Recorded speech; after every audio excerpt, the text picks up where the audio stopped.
Au nom du Père et du Fils et du Saint-Esprit. Amen. Viens, Esprit Saint, pénètre le cœur de tes fidèles et enflamme-les du feu de ton amour. Ô Seigneur, envoie ton Esprit et tout sera créé, et tu renouvelleras la face de la terre.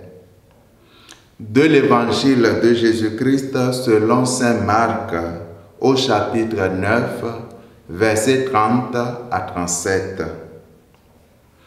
En ce temps-là, Jésus traversait la Galilée avec ses disciples et ne voulait pas qu'on le sache, car il enseignait ses disciples en leur disant: le Fils de l'homme est livré aux mains des hommes, ils le tueront, et 3 jours après sa mort, il ressuscitera.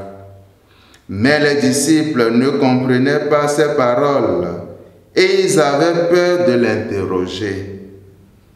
Ils arrivèrent à Capharnaüm et une fois à la maison, Jésus leur demanda: de quoi discutiez-vous en chemin?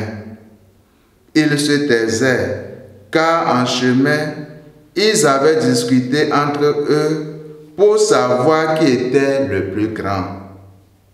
S'étant assis, Jésus appela les 12 et leur dit: si quelqu'un veut être le premier, qu'il soit le dernier de tous et le serviteur de tous. Prenant alors un enfant, il le plaça au milieu d'eux, l'embrassa et leur dit: quiconque accueille en mon nom un enfant comme celui-ci, c'est moi qui l'accueille.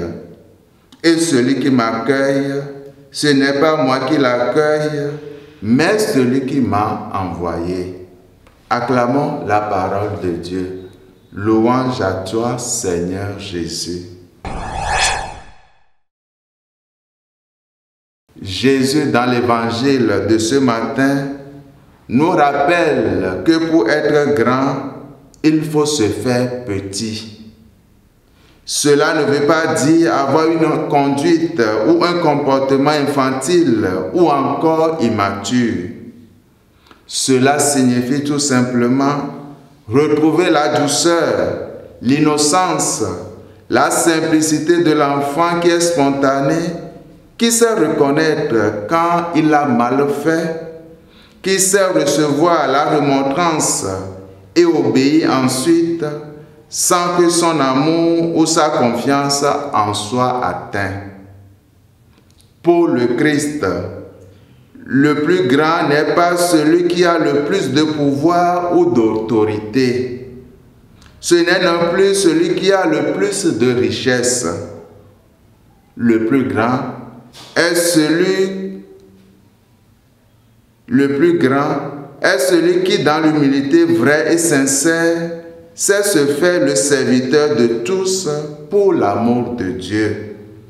De plus, le plus grand est celui qui, se reconnaissant pleinement pécheur, reçoit toute sa vie de Dieu, car il dépend de la miséricorde de Dieu.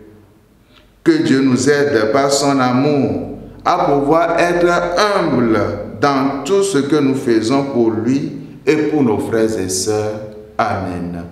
Et que Dieu Tout-Puissant vous bénisse et vous garde, le Père et le Fils et le Saint-Esprit. Amen.